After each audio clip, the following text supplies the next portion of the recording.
कि आपने मुझे इस योग्य समझा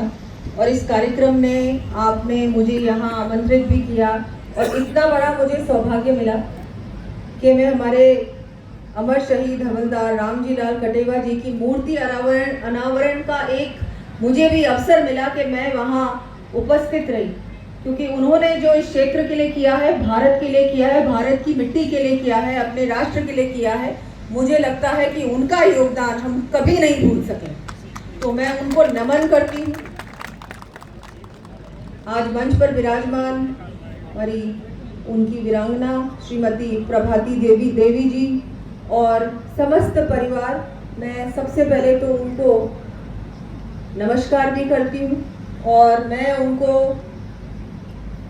जितना उनका मैं आभार व्यक्त करूँ उतना कम होगा, क्योंकि उन्होंने जो त्याग किया है, जो उन्होंने उनका आप सोचिए कितना बड़ा मन होगा जो अपने घर से जब किसी को विदा करते हैं कि नहीं आप जाओ देश की रक्षा करो, देश पहले परिवार बाद। ऐसे परिवार को मैं कहती हूँ हम सबको बहुत बहुत उनका आभार व्यक्त करना चाहिए, क्योंकि ये लोग हैं इसलिए हम आज जीवित हैं। अगर ये नहीं होंगे तो हम नहीं जीवित होंगे। तो ये ऐसे परिवार जो हमारी देश की रक्षा में उनकी भी भूमिका बहुत महत्वपूर्ण है, बहुत बहुत बड़ी। हमारे विधायक जी जो आप सभी के लोकप्रिय विधायक हैं और बहुत ही मेहनती विधायक हैं, वैसे ही हमारे विक्रम सिंह जी जाखल साहब और जिन्होंने मुझे कहा कि आपको इस कार्यक्रम में आना ही है। 2-3 बार कार्यक्रम बना, लेकिन किसी ना किसी कारणवश कार्यक्रम कैंसिल हो, लेकिन उन्होंने कहा नहीं फिर दोबारा कार्यक्रम रखेंगे, कार्यक्रम में तो आपको आना ही हो। ऐसे ही आपके विक्रम सिंह जी, मैं आपका भी बहुत बहुत धन्यवाद देती हूँ, आभार व्यक्त करती हूँ। हमारे विधायक साहब खंडेला श्री सुभाष जी मील साहब, चेयरमैन नगर पालिका नवलगढ़ सुरेंद्र जी सैनी जी, पूर्व विधायक रतनलाल जी, पंचायत समिति सदस्य श्रीमती जानकी देवी जी, श्री महावीर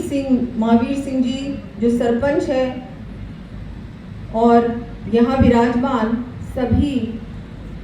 हमारे पूर्व सैनिकगण, वर्तमान सैनिकगण, मातृशक्ति, सभी जनप्रतिनिधिगण, यहाँ विराजमान सभी बड़े बुजुर्ग, हम सभी के लिए बहुत ही ये गौरव का क्षण है। हम सभी को बहुत एक ऐसा महसूस हो रहा है कि ये जो पल है, ये जो क्षण है, जिसमें इनका आज इतना हम सभी ने मिलकर ऐसे व्यक्तित्व को सम्मानित भी किया, और जो ये पल है, ये जो समय है जब हम सब यहाँ उपस्थित हुए हैं, किसके लिए उपस्थित हुए हैं? ऐसे शहीद के लिए जिन्होंने अपने बारे में नहीं सोचा, परिवार के बारे में नहीं सोचा, लेकिन देश के बारे में सोचा। ऐसे महापुरुष को आज हम सभी श्रद्धांजलि अर्पित करने आए हैं, तो बहुत ही महत्वपूर्ण पल है ये। और हम सबको ऐसे समय में, ऐसे कार्यक्रमों में मुझे लगता है हम सभी की भूमिका बनती है, और इतनी बड़ी संख्या में, इतनी धूप में आप सब इस कार्यक्रम में पधारे। तो मैं तो मानती हूँ कि जो शेखावटी के लिए कहते हैं कि वीरों की भूमि, निश्चित रूप से वीरों की भूमि,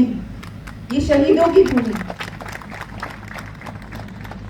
और आपने मुझे यहाँ इस कार्यक्रम में बुलाया, मैं तो बहुत बहुत आपका आभार व्यक्त करती हूँ। जैसा कि हम सब जानते हैं कि जब से, क्योंकि मैं ये बात जरूर कहूँगी, वैसे ये राजनीतिक मंच नहीं है, लेकिन मैं हमारे पूर्व प्रधानमंत्री श्री अटल बिहारी वाजपेयी जी का बहुत बहुत आज इस कार्यक्रम के माध्यम से उनका मैं धन्यवाद देना चाहूँगी, जिन्होंने शहीदों को सम्मान दिया तथा उनके पार्थिव देह घर तक पहुंचाने का उन्होंने जो काम किया, उससे पहले कोई नहीं करता था, कोई सोचता भी नहीं। ऐसे हमारे पूर्व प्रधानमंत्री श्री अटल बिहारी जी को भी मैं बहुत बहुत धन्यवाद देती हूँ। उनका भी आज मुझे लगता है आज ऐसा समय है जो उनकी भी याद आती है, जो उन्होंने सेना के लिए किया, सेना को सम्मान दिया। और अभी हमारे वर्तमान प्रधानमंत्री श्री नरेंद्र मोदी जो हर त्योहार सेना के साथ मनाते हैं, सैनिकों के साथ मनाते हैं, उनका भी बहुत बड़ा योगदान। आज आपने देखा भारतीय जनता पार्टी हमेशा सैनिकों के साथ रहती। कहीं भी कार्यक्रम होता है, कहीं भी ऐसी बात सुनने में आती है कि किसी सैनिक ने अपनी जान न्यौछावर की है देश के लिए।